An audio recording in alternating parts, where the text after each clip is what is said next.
Hi guys, I'm back with another video. Today's video is going to be reactions for NXT Battleground 2025.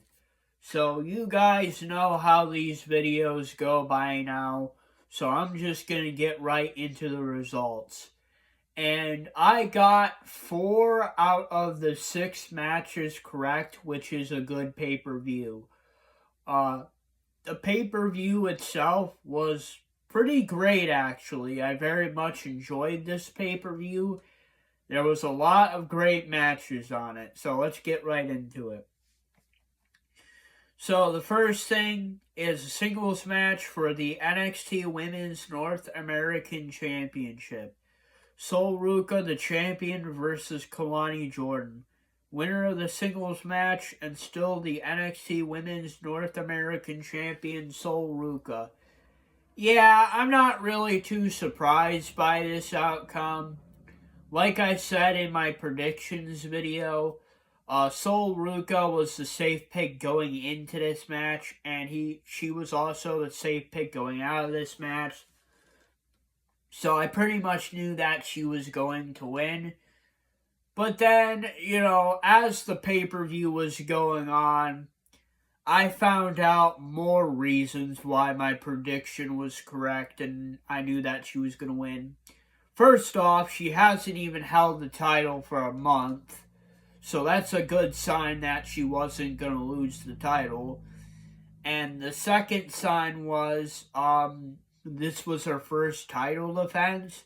So that's another reason why I didn't think she was going to lose. And I learned that information before the match even started. So, overall, it was a good match.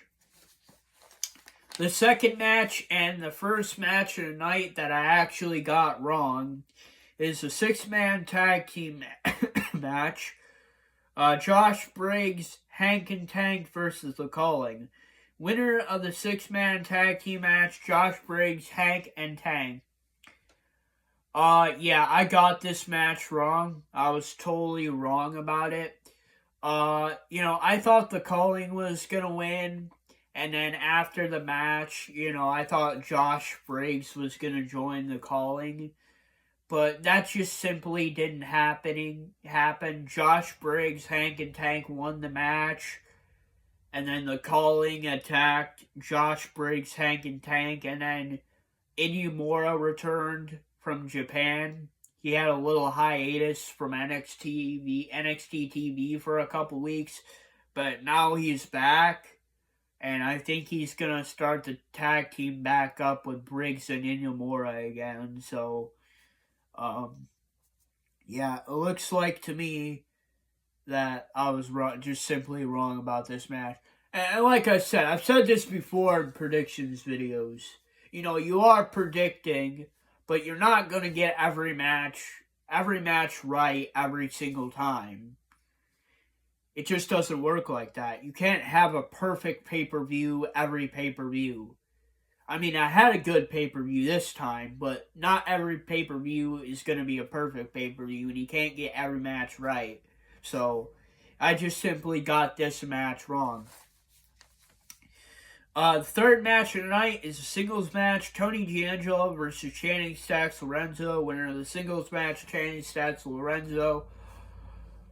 Personally, I thought this was the best match on the card for storyline reasons.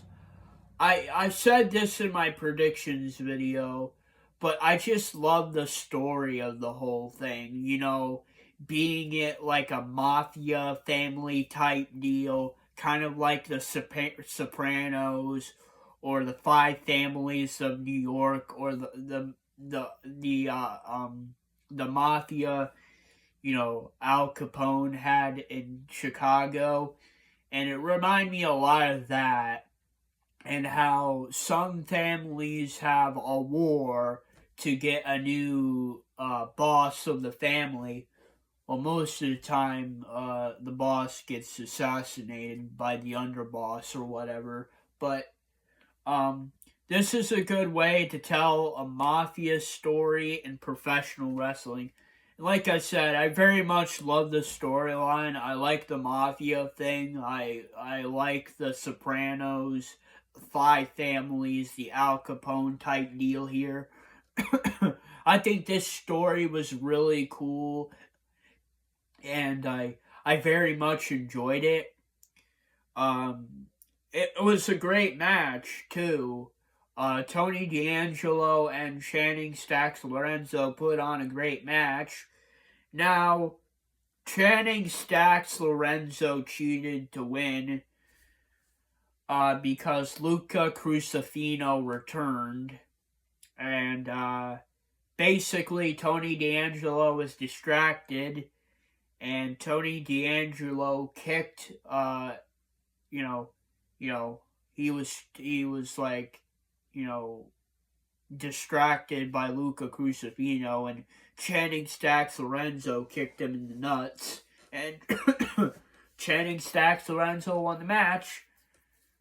Now, over the next upcoming weeks, I see the breakup of the Tony D'Angelo family happening on NXT TV. And I really do think that they're going to call up Tony D'Angelo to the main roster. I think it's his time.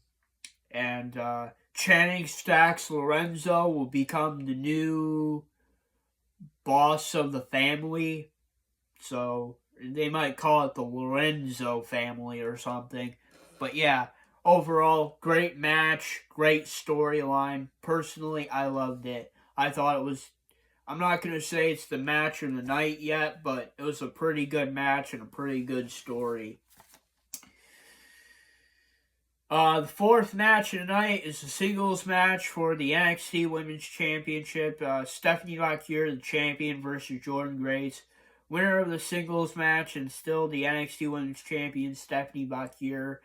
Yeah, I'm not really too surprised by this outcome. I said it in my predictions video. Stephanie Vaquer was the safe pick going into this match. She was the safe pick going out of the match. Overall, it was a great match. Both wrestlers put on a performance. But overall, I pretty much knew what was going to happen. The fifth thing is a singles match for the NXT Championship. Obafemi, the champion, versus Miles Bourne. Winner of the singles match and still the NXT champion, Obafemi. I'm actually surprised that this was not the main event of the show. But,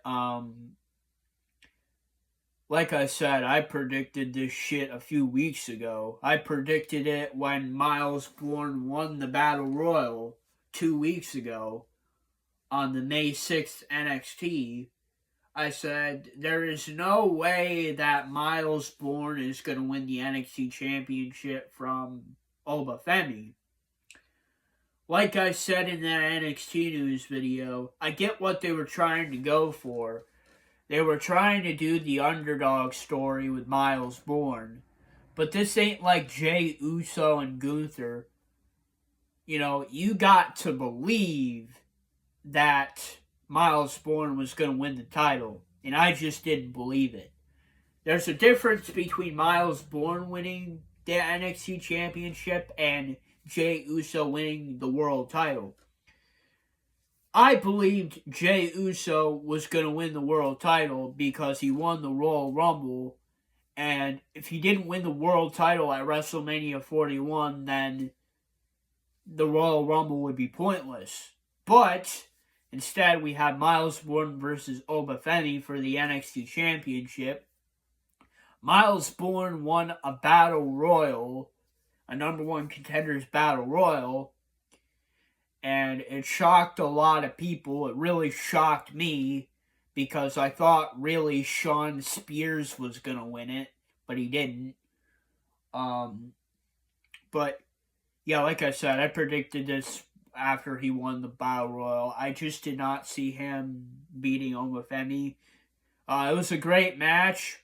The underdog story was good, but it just didn't change my opinion of the match. I just knew that Oba was going to win. I know he was the safe pick going into the match. he was going to be the safe pick going out of the match, and I just knew he was going to win. So, yeah, that's it for that.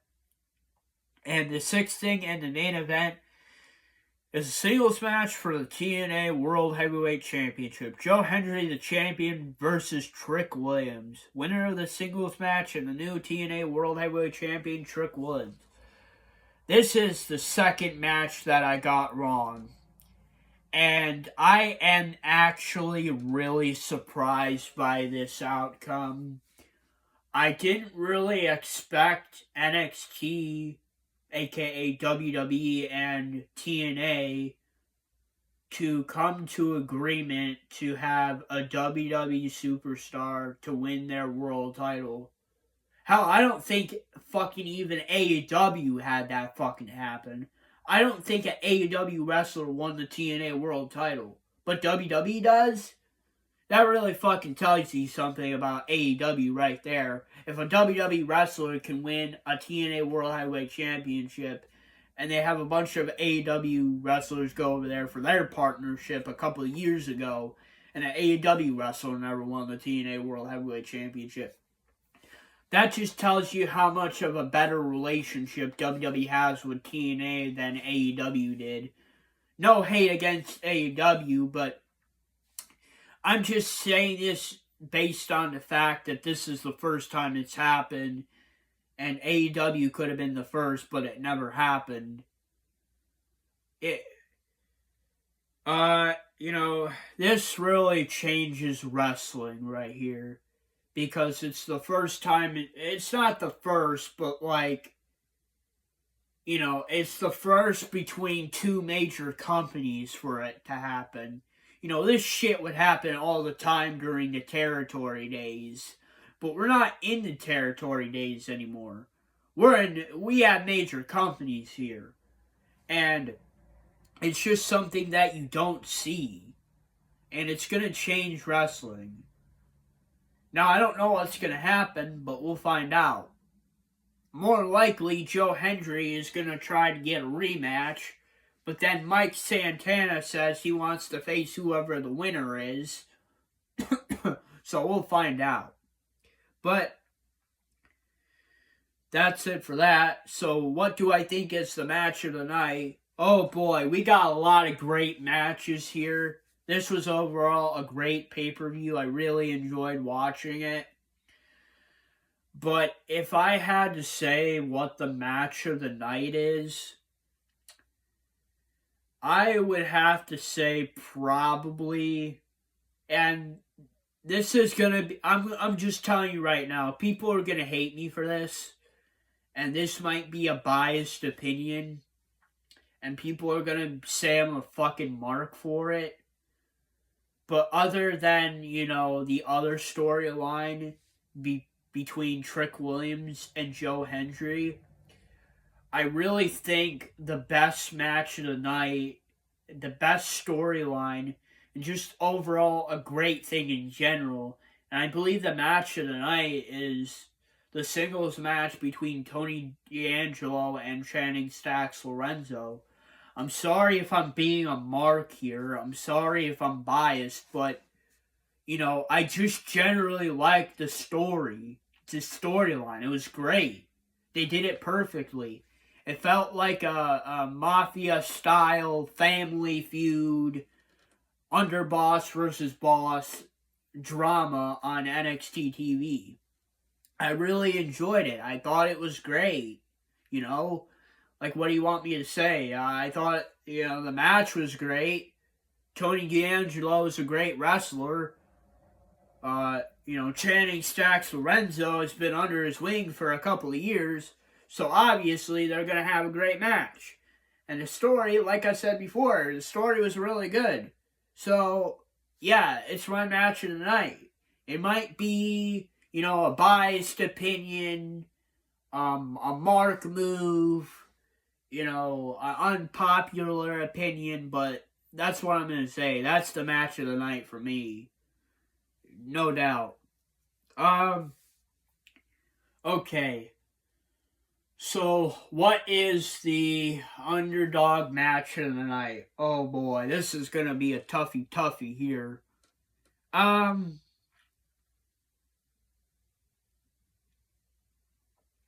Honestly, I'm going to say the underdog match of the night is probably going to be, um, shit. It's going to be tough. I'm telling you right now, this is going to be tough because we got a lot of great matches here. This was overall a great pay-per-view, but I'm going to have to say, if we're talking in terms of wrestling, I would say probably the singles match for the NXT Women's Championship, Stephanie Vaquer and Jordan Grace.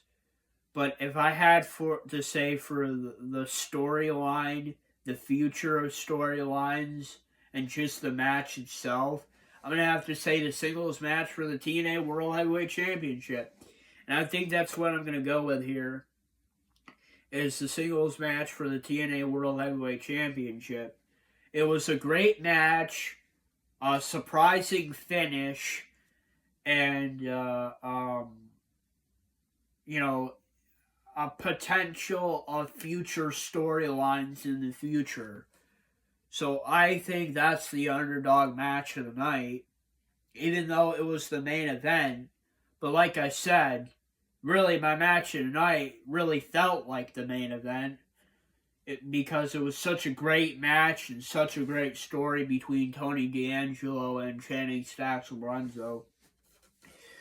The honorable mention is going to be the singles match for the NXT Women's Championship. Stephanie Vaquer, the champion, versus Jordan Grace.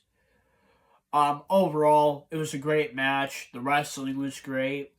The story was okay, but, you know, I didn't really see the story being so spectacular, but I knew the match was going to be great, so that's all that matters. And those were my predictions and reactions for NXT Battleground 2025. Please post a comment. What were your predictions and reactions for NXT Battleground 2025? And if you guys like this video, please don't forget to please like, subscribe, and comment. I'll see you guys next time. Peace, period.